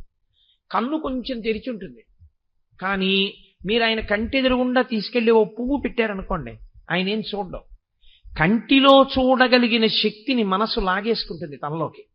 చెవి పక్కకెళ్ళేదో మాట్లాడారనుకోండి, ఆయనకి వినపడదు, చెవి వింటుంది. ఎందుకంటే ఒక శబ్ద ప్రకంపన వస్తే దీనిలో ఉన్నటువంటి కర్ణభేరి కదులుతుంది. కర్ణభేరి కదిలితే చెవికి వినపడుతుంది ఆ మాట. కాబట్టి చెవి వింది, కానీ ఆ మాటని మనసు పుచ్చుకోదు. ఎందుకంటే వినగలిగిన శక్తిని లాగేసి తనలో పెట్టేసుకుంటుంది. చర్మం మీరు ఇలా ముట్టుకున్నారనుకోండి, తెలియదు. స్పర్శేంద్రియ శక్తిని లాగి తనలో పెట్టుకుంటుంది. పెట్టుకుని కాసేపు ఏం చేస్తుందంటే ఈ ఐదింటిని తన యందుంచుకుని తాను ఒక తమాషా చేస్తుంది కాసేపు. అందుకే సృష్టి స్వప్నావస్థతో పోలుస్తుంది వేదాంతం. స్వప్నావస్థ సృష్టికి ప్రతీక. అది ఏం చేస్తుందంటే తనకి ఏది ఇష్టమో దాన్ని చూపిస్తుంది. ఈ కంటి శక్తి తనలో పెట్టుకుంది కదూ. ఇప్పుడు ఆ శక్తిని తనలో పెట్టుకుని మీరు ఎప్పటి నుంచో చూద్దామనుకుంటున్న కాశీ పట్టణాన్ని తనకి చూపిస్తుంది. విచిత్రం ఏమిటో తెలుసా అండి? తను చూడండి చూపిస్తుంది. తను చూడండి కూడా ఊహతో చూపిస్తుంది. ఎలా చూపిస్తుందో తెలుసా తమాషా? ఒక్కొక్కసారి ఏదో నేను ఇక్కడ ఉపన్యాసాలు అయిపోయిన తర్వాత ఇంకో ఊరు ఉపన్యాసాలకు వెళ్ళవలసి ఉందనుకోండి, నేను రాత్రి పడుకుని నిద్రపోయే ముందు నేను అక్కడికి వెళ్ళిన తర్వాత నాకు గోపాలకృష్ణ గారికి కలిపి వాళ్ళు ఒక గది ఇస్తారా, నాకు గోపాలకృష్ణ గారికి 2 గదులు ఇస్తారా? ఒకవేళ ఒకే గది ఇస్తే గోపాలకృష్ణ గారు చాలా ఇబ్బంది పడిపోతారే. నేను పడుకున్న మంచం మీద ఆయన పడుకోరు, నేను కూర్చుంటే నాతో సమానంగా కుర్చీలో కూర్చోరు, నేను ఏదైనా తింటుంటే ఆయన తినరు, నేను తింటే తప్ప తినరు, ఆయన చాలా ఇబ్బంది పడిపోరు పాపం. వేరే గది ఉంటే ఆయనకి ఇబ్బంది ఉండదు, పడుకోవాలనుకుంటే కాసేపు పడుకుంటారు. వీళ్ళు 2 గదులు ఇస్తున్నారా, 1 గది ఇస్తున్నారా అడగడం మర్చిపోయినాయి అని నేను అనుకున్నాను అనుకోండి. అది తన ఊహలతో నాకు ఇవ్వబోయే విడిదోటి చూపిస్తుంది. నేను అక్కడికి వెళ్ళినట్టు, ఓ గది ఇచ్చినట్టు, ఆ గదిలో ఒకటే ఫ్యాన్ ఉన్నట్టు, అది తిరుగుతున్నప్పుడు పెద్ద చప్పుడు వస్తున్నట్టు, ఆ ఫ్యాన్ కింద తీరా సింగిల్ కాట్ ఉన్నట్టు, గోపాలకృష్ణ గారు కింద పడుకున్నట్టు, గోడల మీద బొద్దింకలు ఉన్నట్టు, దోమలు. అయ్యో ఈయన ఎలా పడుకుంటారు పాపం, ఇదేంటి వీళ్ళని అడుగుదామంటే వీళ్ళందరూ వెళ్ళిపోయారు, ఉపన్యాసం అయిపోయాక అడగడం మర్చిపోయానని నేను బెంగ పెట్టుకుంటున్నట్టు, ఈ బెంగలో ఉలిక్కిపడి నేను లేచినట్టు, దిక్కుమాలలో కూడా నిద్దట్లో కూడా ఇంకా నాకు ఈ విడిదిలో ఉపన్యాసాలేనా అని మళ్ళీ 2 గుటకలు నైలి దాకా పడుకున్నాను అనుకోండి, ఊరుకుంటుంది. ఇవన్నీ ఎక్కడివో తెలుసా అండి? మీరు పడుకోబోయే ముందు ఆ కంటిలోని శక్తిని ఉపసంహారం చేసి తనేది చూపించాలనుకుంటుందో అది చూపిస్తుంది. కాశీ చూపిస్తుంది, కట్టెట్టుకు మీ మీద పడ్డవాడిని చూపిస్తుంది. అందుకే నిద్దట్లో ఉలిక్కి పడుతుంటాడు, ఒక్కొక్కడు భయపడుతూ ఉంటాడు నిద్దట్లో. ఆ తర్వాత ఏం చేస్తుందో తెలుసా అండి? అది అలిసిపోతుంది. ముందు జ్ఞానేంద్రియాలు అలిసిపోతాయి, శక్తి లాగేస్తుంది. తర్వాత కళ చూపించి చూపించి అది కూడా అలిసిపోయి ఇంకా తను సంకల్ప వికల్పాలు చెయ్యలేక ఏం చేసేస్తుందంటే ఆ ఇంద్రియ శక్తుల్ని పట్టుకుని మనసు ఆత్మలోకి వెళ్ళిపోయి ఊరుకుంటుంది. ఇప్పుడు ఇంద్రియ శక్తులు మనస్సు కూడా ఆత్మలోకి వెళ్ళిపోతే మనస్సు ఎప్పుడైతే లేదో సమస్త అహంకారములు అణిగిపోతాయి. నేనెవరు, పురుషుణ్ణి, నా పేరేమిటి, కోటేశ్వరరావు, నేనేం చేస్తుంటాను, ఫలానా ప్రభుత్వ సంస్థలో ఉద్యోగిని, నేను సాయంకాలం ఏం చేస్తాను, ప్రవచనం చేస్తాను, నా జీతం ఎంత, ఇంత వస్తుంది, నా దగ్గర డబ్బు ఎంత ఉంది, ఇంత ఉంది, నాకు పిల్లలెందరూ, ఇంతమంది, ఇవేమీ ఉండవు. మనసు ఆగిపోగానే అన్నీ ఆగిపోతాయి. ఆగిపోగానే ఇంకా ఏ సంబంధములు కానీ, ఏ ఉద్రేకములు కానీ, ఏ ఆందోళనలు కానీ ఏమీ ఉండవు. నిరతిశయ సుఖము. కానీ అది అనుభవానికి తెలియదు. ఇంకా సుషుప్తి యందు ఆత్మ ఒక్కటే ఉంటుంది. అందుకే గాఢ నిద్ర పట్టినవాడు అబ్బా నిద్ర పట్టింది ఎంత బాధ కలిగిందో అనండి అండవు. గాఢ నిద్ర పట్టింది ఎంత హాయిగా ఉందండి. దోమలే కుట్టాయో, బుద్ధింకలే పాకాయో ఏమీ తెలియదు. తాను ఆత్మగా సాధన చేత నిలబడినా అంతే పరిస్థితి. అక్కడికి వెళ్ళడమే చాలా కష్టం, ఆ సమాధికి వెళ్ళడమే చాలా కష్టం. కాబట్టి ఇప్పుడు మనసుకున్న లక్షణం ఏమిటంటే రుచి వాసన, రుచి వాసన, రుచి వాసన, రుచి వాసన, ఇవే పట్టుకుంటుంది. ఈ పట్టుకోవడంలో ఇది చేసే తమాషా ఏమిటో తెలుసా అండి? కొన్నిటి యందు బాగా నిలబడిపోతుంది. ఇందులో ప్రధానంగా దేని యందు నిలబడుతుందంటే ఒకటి భార్య యందు నిలబడుతుంది. అయ్యో ఈ పిచ్చిది ఏమైపోతుందో, నేను వెళ్ళిపోతున్నాను, ఇది ఏమైపోతుందో, ఇది ఏమైపోతుందో, ఇది ఏమైపోతుందో అని దాని బలహీనతలు జ్ఞాపకానికి వచ్చి ఇది ఉన్నది ఉన్నట్లు మాట్లాడేస్తుంది, కోపం వస్తే దాచుకోలేదు, రేపు పొద్దున్న గబుక్కుని 10 మందిలో ఏమైపోతుందో, ఇది పిల్లల దగ్గర గబుక్కుని సరి అయినటువంటి ఆదరణ తెచ్చుకోలేకపోతే దీని జీవితం ఎలా ఉంటుందో అని బెంగెట్టుకుంటాడు. బెంగెట్టుకుని వెళ్ళిపోతే అదే ఆలోచిస్తూ ఉండగా ప్రాణోత్క్రమణమునందు కూడా నిద్రయందు ఏ ప్రక్రియో అదే ప్రక్రియ పట్టుకుంటుంది మనసు. అది ఉపసంహారం చేస్తుంది, కంటిలోని శక్తిని లాగేస్తుంది, చెవిలో శక్తి లాగేస్తుంది, నోట్లో రుచి శక్తిని లాగేస్తుంది, అన్ని లాగేసి బయటికి వెళ్ళిపోవడానికి మార్గాన్ని వెతుక్కుంటుంది. ఇంకా ఊపిరి ఆగిపోతుంటే ఎట్నుంచి వెళ్ళిపోను అని అప్పుడు ఈశ్వరుడు నిర్ణయం చేస్తాడు. ఏ ఆలోచనతో వెడుతోంది, ఏ వాసనతో వెడుతోంది, ఆ వాసన ఈశ్వరుడి గురించి అయితే ఒకలా వెడుతుంది, ఆ వాసన లౌకికమైన వాటి గురించి అయితే ఒకలా వెడుతుంది. ఆ వెళ్ళేటప్పుడు 9 రంధ్రములలోంచి వెళ్ళాలని లేదు, రోమకూపములుంటాయి, అందులోంచి నెత్తురు పైకి రాదు, ఒక్క చెమట పైకి వస్తుంది. ప్రతి వెంట్రుక యొక్క కుదురు మొదలు భాగంలోంచి లోపల ఉన్న నీరు పైకొస్తోందంటే అది రంధ్రమే. కానీ ఈశ్వరుని యొక్క నిర్మాణ ప్రక్రియలో ఉన్నటువంటి ఘనత ఏమిటంటే నెత్తురు పైకి రాదు, అందులోంచి రోమకూపములలోంచి కూడా వెళ్ళిపోతుంది. ఆఖరి ఊపిరి ఆగిపోగానే ఇక తను కదలడానికి అవకాశం ఉండదని బయటికి వెళ్ళిపోతుంది ఆ శరీరంలోంచి. వెళ్ళిపోయినప్పుడు ఇంద్రియ శక్తుల్ని కూడా తీసుకుని బయటికి వెళ్ళిపోతుంది. ఈ వెళ్ళిపోయినటువంటి జీవుడున్నాడే, వీడు మళ్ళీ చూడ్డానికి, వీడు మళ్ళీ వినడానికి, వీడు మళ్ళీ తినడానికి, వీడు మళ్ళీ అనుభవాల కోసం వీడికో శరీరం కావాలి. అందుకని ఈశ్వరుడు ఏం చేస్తాడంటే స్వతంత్రంగా ఇవ్వడు. నీకు బుద్ధి ఇచ్చాను కదయా, నువ్వు దేని గురించి ఆలోచిస్తూ వచ్చేసావు ఆఖరణ, ఇది ఆలోచించావా లేదా? కాదని ఎలా అంటారు? రుచి వాసన, వాసన దేని మీద నిలబడిందో దానికి అనుగుణమైన శరీరాన్ని ఇస్తాడు.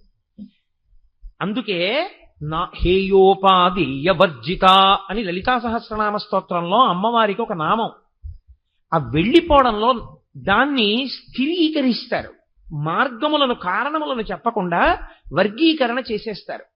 4 రకాలుగానే వెళ్ళిపోతాడు జీవుడు వెళ్ళిపోయేటప్పుడు.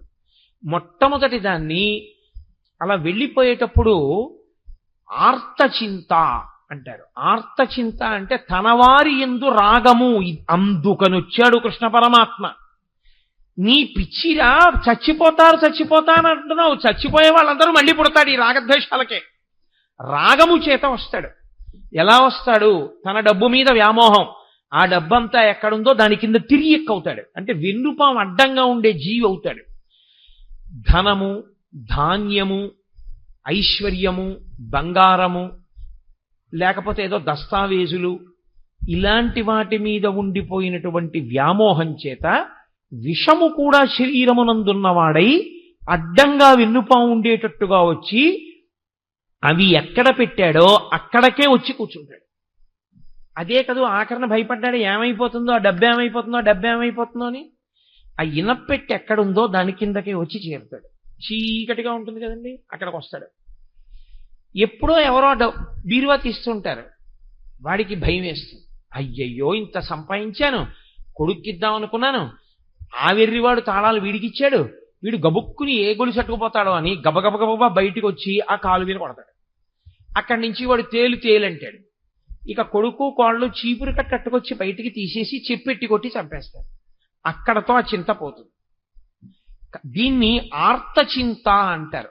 మనిషి యొక్క మనసు రుచి వాసన రుచి వాసన రుచి వాసనగా వెళ్ళి వెళ్ళి వెళ్ళి వెళ్ళి వెళ్ళి వెళ్ళి వెళ్ళి వెళ్ళి దేని మీద నిలబడిపోయిందో దానికి తగిన ఉపాధిలోకి, అది హీనోపాధిలోకి పెడతాడు అటువంటి ఆకర్షణలుంటే.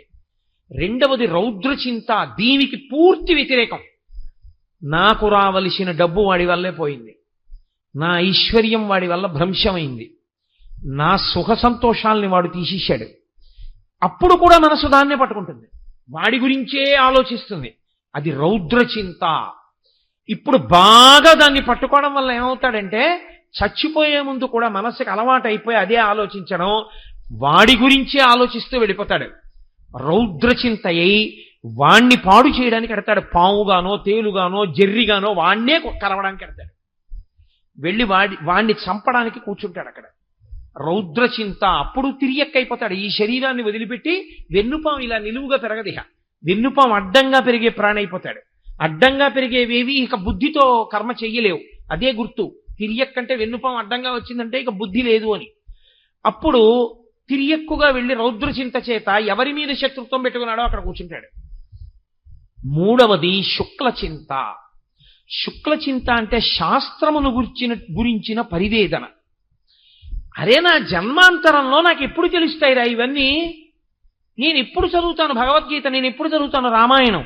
నా జీవితంలో నేను ఎప్పుడైనా ఒక్క శ్లోకం విడిచిపెట్టకుండా 24,000 శ్లోకములు చాలా జాగ్రత్తగా పట్టి రామాయణంలో చదివి, టీక చదివి, తాత్పర్యం చదివి 24,000 శ్లోకాల్ని అత్యంత గౌరవంగా, మర్యాదగా, భక్తిగా చదివానా? చదవలేదు. మహాభారతం 18 పర్వాలు నేను చదివానా?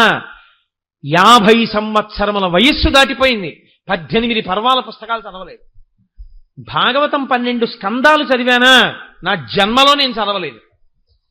ఇవేమీ చదవలేదు శాస్త్ర సంబంధమైనవి. నీకెక్కడి నుంచి వస్తుంది బుద్ధి రమ్మంటే?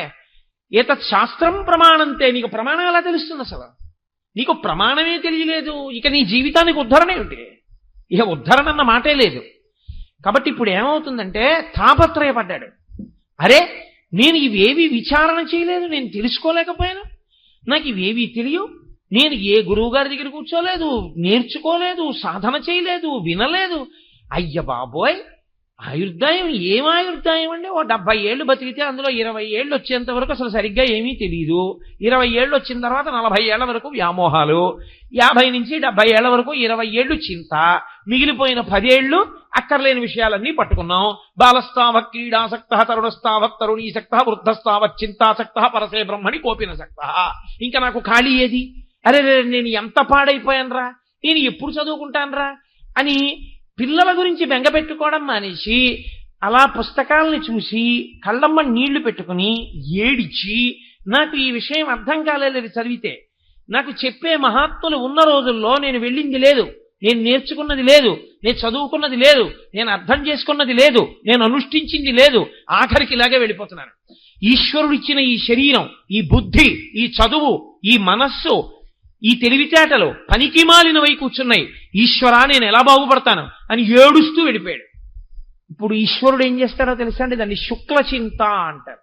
అలా ఎవడు ఏడుస్తూ వెళ్ళిపోయాడో వాణ్ణి మహాజ్ఞాని, గొప్ప పండితుడు, గొప్ప అనుష్ఠాన తత్పరుడు, వేద ప్రమాణం ప్రకారం బ్రతికేటటువంటి ఒక మహాపండితుడికి కొడుకుగా పుట్టిస్తే ఆయన గాయత్రి ఉపదేశం చేసి సంధ్యావందనం చేయించి తండ్రి పుస్తకం అక్కర్లేకుండా పక్కన కూర్చోబెట్టుకుని కొడుక్కి విద్యాబోధ చేస్తూనే ఉంటాడు. అలాగా అంతే.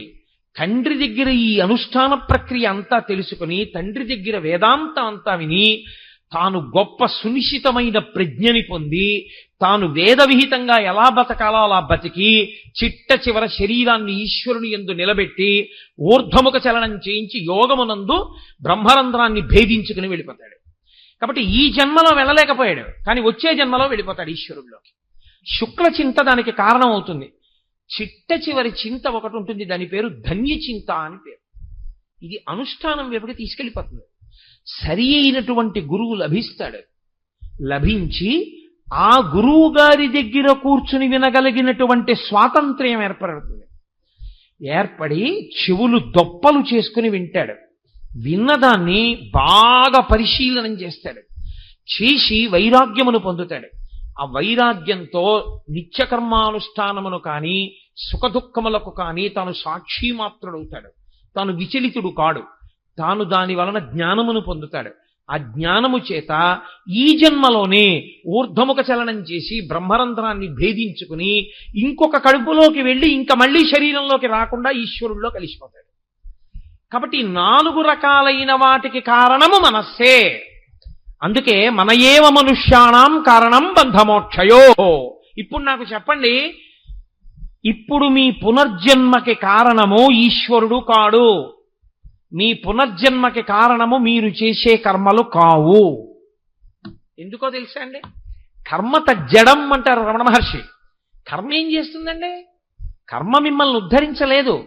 నేను దేవాలయం చుట్టూ 108 ప్రదక్షిణాలు చేశాననుకోండి, 108 ప్రదక్షిణములు చేయడం వల్ల నాకు వచ్చేటటువంటి చీమ తలకాయంత పుణ్యం కన్నా 108 ప్రదక్షిణములు చేసేటప్పుడు నా మనసు పట్టుకోకూడని వాటిని పట్టుకుని, చూడకూడని వాటిని చూడకూడని రీతిలో చూస్తూ తిరుగుతూ నా మనసు హేయమైన పాపం చేస్తోంది అనుకోండి, 108 మాటలు ఈ జడమైన శరీరం తిరిగింది, మనసు ఎక్కడ పావనమైంది?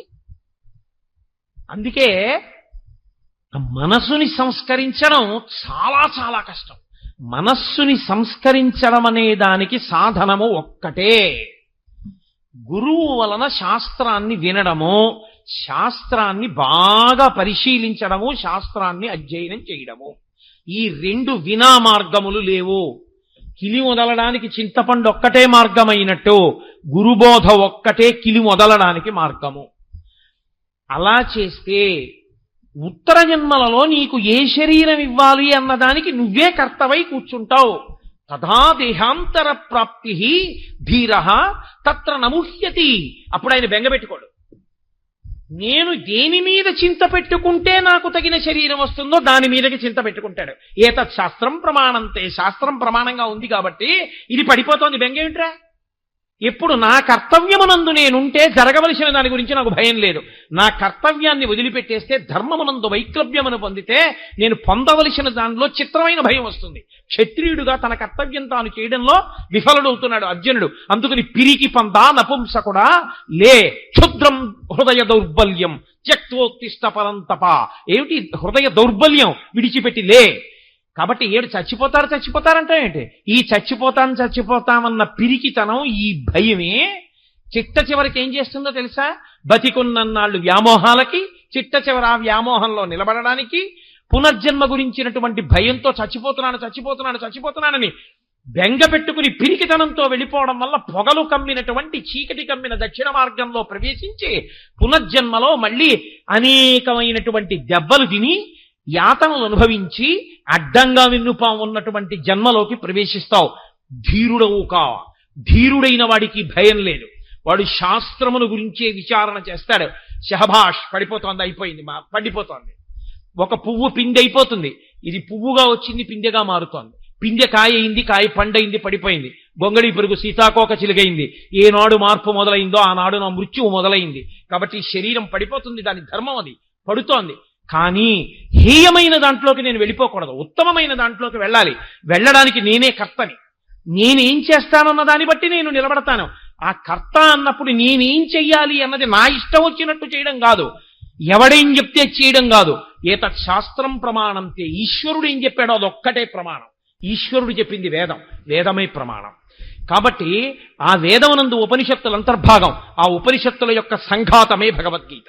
కాబట్టి నువ్వు ఈశ్వరుడు ఏం చెప్పాడో, వేదం ఏం చెప్పిందో, ఉపనిషత్తులు ఏం చెప్పాయో, శాస్త్రం ఏం చెప్పిందో శాస్త్రాధ్యయనము చేసి శాస్త్రమునందు పూనిక కలిగినటువంటి గురువేం చెప్పాడో దాన్ని మనసులో పెట్టుకొని నువ్వు విచారణ చేయడం ప్రారంభం చేస్తే, కాబట్టి ఇప్పుడు భగవద్గీత విన్నవాడికి ఏం అలవాటైపోవాల్సి ఉంటుంది? దేహినోస్మిన్ యదా దేహే కౌమారం యవ్వనం జరా తథా దేహాంతర ప్రాప్తి. కాబట్టి ఈ శరీరం వదిలితే ఇంకో శరీరంలోకి ఎడతాను, భయం లేదు. నా మనసుని సంస్కరిస్తాను. ఇవాళ నుంచి నా మనసు దేన్ని పట్టుకోవాలో దాన్ని పట్టుకోవడం వైపుకి దీన్ని తిప్పుతానిక. ఇది అభ్యాసం. లొంగని గుర్రాన్ని లొంగదీయడం, లొంగతీయగలిగినటువంటి ప్రజ్ఞ కొంతమందికే ఉంటుంది. మహాభారతంలో అర్జునుడి గురించి చెప్తూ అంటారు, గుర్రములను లొంగదీయగలడు అంటారు.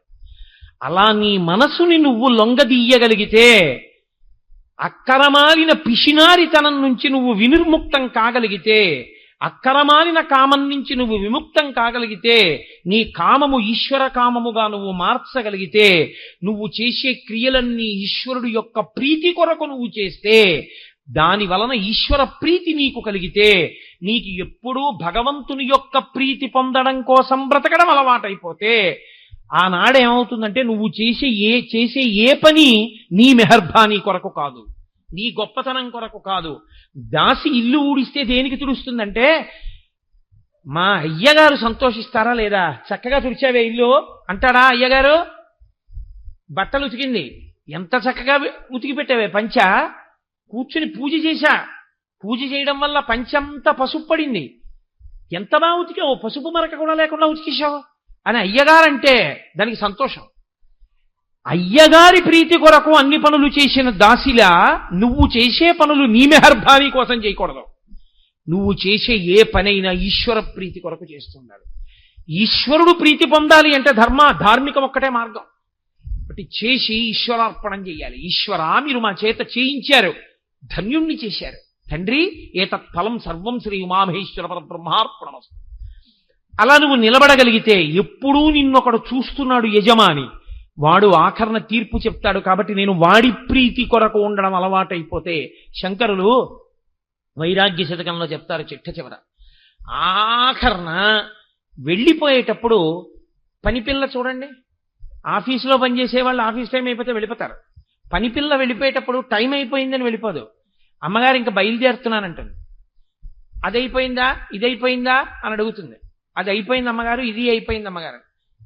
ఒక్క చిన్న పని చేయాలి, ఎవరో మామిడికాయలు పంపించారు, కాస్త 50 మామిడికాయలు తరిగి పెట్టాలి. అమ్మ సాయంకాలం 1 గంట ముందు వచ్చి తరిగి పెడతానమ్మా, కాస్త ఇంట్లో పిల్ల ఏడుస్తోంది, ఒళ్ళు వేడిగా ఉంది, వెళ్ళిపోతానమ్మా. సరే వెళ్ళు, అయితే సాయంకాలం తొందరగా రా. ఒకవేళ పిల్లకి ఒళ్ళు వేడి ఎక్కువ అయితే రాకు, పర్వాలేదు, రాకపోయినా నేను తరుక్కుంటానని యజమానురాలు అందనుకోండి, అప్పుడు వెళ్ళిపోతుంది. వెళ్ళిపోయేటప్పుడు కూడా అనుమతి అడిగి వెళ్ళిపోయిన దాసిలా ఇందులోంచి వెళ్ళిపోయేటప్పుడు కూడా ఈశ్వర కరుణామయుడవై నా యందు అనురక్తితో నేను పాపాలు చేశానని మనసుతో చేసిన పాపం పోగొట్టుకోవడానికి మనసుని, శరీరంతో చేసిన పాపం పోగొట్టుకోవడానికి శరీరాన్ని, వాక్కుతో చేసిన పాపం పోగొట్టుకోవడానికి వాక్కుని, మూడింటినీ కలిపి జీవుణ్ణి శరీరంలో పెట్టి నాకు ఇది ఇచ్చావు. నా చేతనైనంత వరకు జాగ్రత్తగా ఉన్నాను, నీ ప్రీతి పొందాను అనుకుంటున్నాను. ఒకవేళ నేను తెలిసో తెలియకో అక్కడక్కడా శాస్త్రాన్ని ఉల్లంఘించి దీనితో అపరాధములు చేసి ఉంటే తండ్రి క్షమించు, వచ్చేస్తున్నాను, నీ పాదపంజరంలోకి వచ్చేస్తున్నానని పరమభక్తితో దీన్ని విడిచిపెట్టాడు అనుకోండి, ఈశ్వరుడు వాణ్ణి తనలోకి కలిపేసుకుంటాడు, శుక్లచింత కింద మారిపోయాడు. అథవా ధన్యచింత కింద ఉన్నాడు, లేదా మహోత్కృష్టమైన జన్మొస్తుంది. అందుకే అక్కడక్కడ మీకేమవుతుందో తెలుసా అండి, శుక్లచింత ఘనీభవించిన నాడు గురువుగారి ప్రమేయం కూడా లేకుండా తనంత తానా జన్మల జ్ఞానం వస్తుంది. కానీ కోట్ల కోట్ల కోట్ల కోట్ల మందిలో ఒక్కడే ఆ మినహాయింపు, ఆయన ఆదర్శము మాత్రము కాడు. తాను శిష్యుడు కానివాడు లోకానికి ఎలా గురుత్వాన్ని నేర్పుతాడు? ఎక్కడో ఉంటారు కోట్ల కోట్ల మందిలో ఒక్కడుంటాడు గురువు అవసరం లేకుండా తరించినవాడు, కానీ ఆయన మీకు ఆదర్శము కాలేడు. ఎందుకంటే మీరు ఆ స్థాయిని పొందినవారు కారు. మీరు ఆ స్థాయిని పొందినవారైతే మీరు అలాగే ఉండుండేవారు కాదు. కాబట్టి మీరు గురువుని ఆశ్రయించవలసిందే తప్ప మీరు గురువుని ఆశ్రయించనంటే కుదరదు. గురువుని ఆశ్రయించి, శాస్త్రమును ఆశ్రయించి, మనసుని పరిపుష్టం చేసుకుని దాని వలన మంచి దేహమును పొంది ఉత్తర జన్మలలో ఆ శరీరంతో జాగ్రత్తగా పాపముల నుండి వినిర్ముక్తుడై మళ్ళీ ఈశ్వరుణ్ణి చేరుకునే ప్రయత్నం చెయ్యాలి. 12 నెలలు చదివాడండి పిల్లాడు. 12 నెలలు కాదు, 24 నెలలు చదివాడు. 24 నెలలు అంటే 36 నెలలు చదివాడు. 10th క్లాస్ దేనికి బాగా చదువుతారు? 10th క్లాస్లో 96% వస్తే ఇంటర్మీడియట్ స్టార్ బ్యాచ్లో వేస్తారని. 10th క్లాస్ అంతా బాగా చదువుకుంటే ఇంటర్మీడియట్ స్టార్ బ్యాచ్లో వేశారు. మంచి పెద్ద పెద్ద లెక్చరర్లు చదివే క్లాసులో కూర్చున్నాడు. 24 నెలల పాటు క్రికెట్ మ్యాచ్ కూడా చూడకుండా అదే పనిగా స్టాప్ వాచ్ పెట్టుకుని 90 నిమిషాల్లో 180 బిట్లు కరెక్ట్గా చేయడం దృష్టి కేంద్రీకరించి చేశాడు. ఇప్పుడు ఎంసెట్ పరీక్షకు వెళ్ళాడు. నువ్వంతకు ముందు 36 నెలలు ఎంత సాధన చేశావన్నది ఇప్పుడు నువ్వు ఈ 3 గంటలో 2 గంటలో ప్రభుత్వం అనుమతించిన సమయంలో నీ దృష్టిని ఎంత పెడతావన్న దాని మీదే నీ జీవిత సుఖశాంతులు. ఎంత బాగా చదివినా ఆ 2 గంటలు నీకు పక్క నుంచి వస్తున్నటువంటి లౌడ్ స్పీకర్లో పాటల మీద దృష్టి ఉండిపోయింది. క్యాంపస్ సెలక్షన్లో ఉద్యోగం వచ్చేటటువంటి ఇంజనీరింగ్ కాలేజీలో నీకు సీట్ రాదు. నువ్వు ఒక సామాన్యమైన ఇంజనీరింగ్ కాలేజీలో చదువుకుని బయటికి వచ్చి పట్టా చేత్తో పట్టుకుని ప్రతి ఆఫీస్ ముందుకి వెళ్ళి ఉద్యోగం అడిగి చిట్ట చివరికి ఉద్యోగం రాకపోతే జెరాక్స్ సెంటర్లో 1000 రూపాయలకి బీటెక్ పట్టాతో నువ్వు ఉద్యోగం చేయవలసి ఉంటుంది. ఆ 3 గంటలు నువ్వు వినియోగించలేదు. నువ్వు వినియోగించి ఉంటే నువ్వు కూడా 100% క్యాంపస్ సెలక్షన్ ఉన్నటువంటి ఇన్స్టిట్యూట్లో ఇంజనీరింగ్ చదువుకుని ఇలా ఇంజనీరింగ్ కాలేజీలోంచి బయటికి వస్తూనే ప్రముఖమైనటువంటి గొప్ప ఆ సంస్థలో ఇంజనీర్ అయి నీకోసం వెంపర్లాడగలిగినటువంటి స్థితిలో ఒక గొప్ప కుటుంబంలో అందచందాలకి పేర్గాంచినటువంటి పిల్ల నీకు భార్య అయింది. నీకు భార్య అంత అందమైన పిల్లొచ్చింది కాబట్టి అంత అందమైన పిల్లలు వచ్చారు. అంత గొప్ప మామగారు, అంత గొప్ప తండ్రి గారు, అంత గొప్ప ఐశ్వర్యం ఉంది కాబట్టి నువ్వు జీవితంలో అంత వృద్ధిలోకి వచ్చావు. వీటన్నిటికీ కారణం నువ్వు ఆ 3 గంటలు జాగ్రత్తగా ఒళ్ళు దగ్గర పెట్టుకోవడమే. ఈశ్వరుడు ఇచ్చే మనుష్య జన్మ కూడా ఎంసెట్ కూర్చునే 3 గంటల లాంటిదే. 70 సంవత్సరాల వయస్సు చాలా దీర్ఘాయుర్దాయం అని అనుకోకండి. 70 సంవత్సరాల వయస్సు మీరు కొన్నింటితో పోలిస్తే బహు తక్కువ. శబరిమల వెళ్ళినప్పుడు చెట్లు కనబడతాయి. 5 నుంచి 6,000 సంవత్సరముల నుంచి ఉన్న చెట్లు. కొన్ని చోట్ల 10,000 సంవత్సరాల నుంచి ఉన్న చెట్లున్నాయి. కొన్ని చోట్ల ఇంట్లో దాచిపెట్టిన ఇలాంటి తివాచీలు చీమలు కొట్టేయకపోతే అవి 3 తరాలు 4 తరాల తర్వాత కూడా ఉంటాయి. ఒక్కొక్క ఇంట్లో అట్టెపెట్టేటటువంటి మంచినీళ్లు కాచుకునేటటువంటి వేడి నీళ్లు కాచుకునే రాగి బాయిలరు మా ముత్తాత గారి ముందు ఎవరో కొన్నారండి బాయిలర్ అన్నారు. ఆ బాయిలర్ కొన్నటువంటి ఆయుర్దాయం నీకు లేదు. నువ్వు చాలా తక్కువ నీ ఆయుర్దాయం. అందులో నీకు శాస్త్రం మీదకి దృష్టి వెళ్ళడానికి కావలసినటువంటి సమయం నిర్హేతుకంగా పోతోంది. చింత పట్టుకునే సమయం పనికి రాకుండా పోతోంది.